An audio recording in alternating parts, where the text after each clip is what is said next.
ओम बड़े देवाय नमः। ओम महादेवाय नमः। ओम नमः शिवाय। ओम नमः शिवाय। स्वर्ज्ञानम स्वर्ज्ञान नरे यत्र लक्ष्मी पदे तले भवेति सर्वत्र शरीरपि चोम तस् सदा भवते। अर्थात ऐसे प्राणी जो सुर ज्ञान को जानते हैं, सुर ज्ञान को जानने वाले सभी प्राणियों के तले पैर के नीचे धन रहता है, शरीर हमेशा सुखी रहता है। सुर विज्ञानी भगवान बड़ा देव शिव ने अपने सूर्योदय ज्ञान में इसको स्पष्ट रूप से मां शक्ति को बताया है कि वो धनधान रहता है, सभी रोगों से मुक्त रहता है। और मृतलोक में, कलयुग में ये सबसे बड़ी उपलब्धि है, क्योंकि इस कलयुग में और मृतलोक में इतना भजन पूजन कोई नहीं कर पाता है, ना इतनी सारी चीजें कर पाता है। इसलिए सूर्योदय ही उसके लिए एक मार्ग प्रशस्त करने वाला रास्ता है। सूर्य स्वर अर्थात दाहिना स्वर, पिंगला स्वर भी कहते हैं। ये भोजन जब करने लगे आप, तो भोजन करते समय ये स्वर आपका चलना चाहिए। बाएं करवट लेटिए और दाहिने बाएं करवट लेटिए और जल बाएं स्वर पी और दाहिने स्वर भोजन करे तो सुख पावे जी। दाहिने स्वर में जब दाहिना स्वर चले, पिंगला स्वर चले, अर्थात दाहिने तरफ से सांस निकले, तब भोजन करना चाहिए। भोजन करने के बाद बाएं करवट लेट जाना चाहिए। क्यों? बाएं करवट लेटेंगे तो दाहिने स्वर चलने लगेगा, अर्थात सूर्य स्वर चलने लगेगा। सूर्य स्वर चलने लगेगा तो आपकी पाचन शक्ति बढ़ जाएगी, आपको एसिडिटी नहीं होगी। उधर से रोग, उधर में जितने प्रकार के रोग हैं, सभी रोगों से आपको निजात मिल जाएगा, सभी रोगों से छुटकारा मिल जाएगा। ये बहुत बड़ी बात है। अगर आप इस तरह से एक बार करके तो देखिए, कितने लोगों ने ऐसा किया हुआ है जो सभी लोगों को इसमें फायदा मिला है।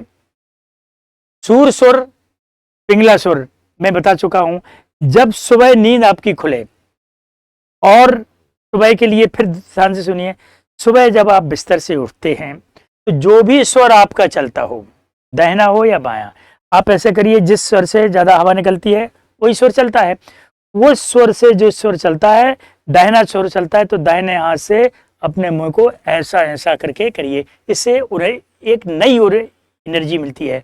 और जो स्वर चलता है उसी स्वर से बिस्तर से नीचे पैर रखिए और श्वास को भी खींचिए। पहले श्वास को खींचिए, फिर पैर नीचे रखिए, तो आपको नई एनर्जी मिलेगी, पॉजिटिव विचार आएंगे और आलस दूर हो जाएगा।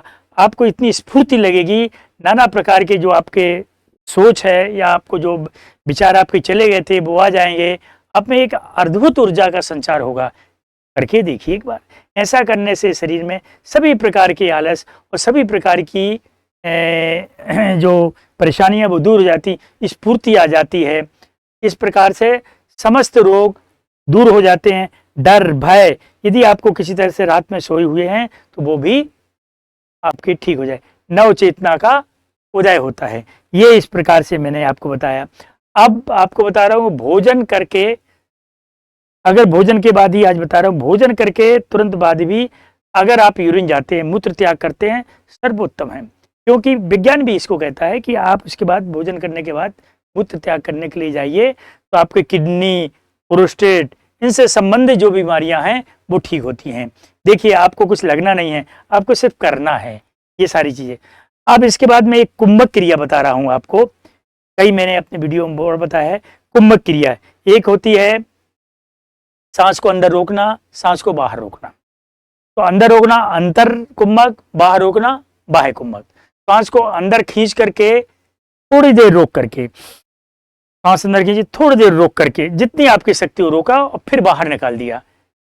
तो जब अंदर की रोका तो अंतर कुंभक कहते हैं, और जब बाहर निकाल दिया थोड़ी देर रुक जाइए जितनी आपकी सहन शक्ति है, और बाहर सांस ले लीजिए, फिर धीरे से सांस अंदर ले जाइए। तो जब बाहर सांस रोके रहते हैं तो बाह्य कुंभक, अंदर सांस को रोकते हैं तो अंतर कुंभक।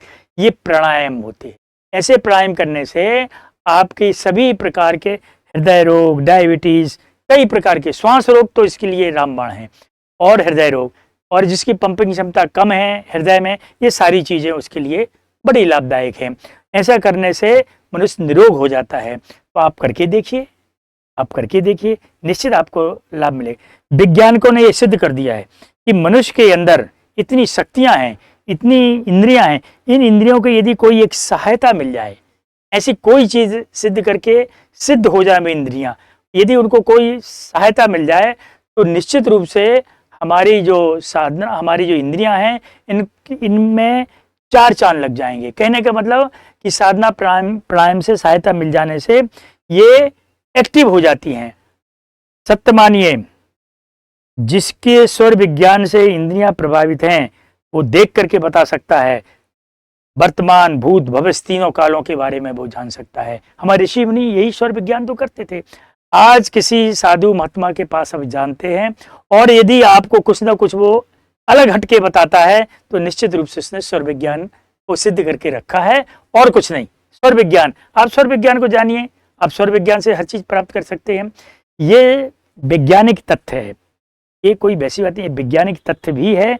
इसलिए कृपया करके भगवान बड़ादेव के शिव सूर्योदय को आप आगे फैलाइए, आगे बढ़ाते रहिए, जिससे कि ये ज्ञान सब तक पहुंचे। इसलिए मेरे चैनल को लाइक करिए, सब्सक्राइब करिए। धन्यवाद। जय हिंद, जय भारत, जय जय बड़ादेव की, जय जय महादेव की।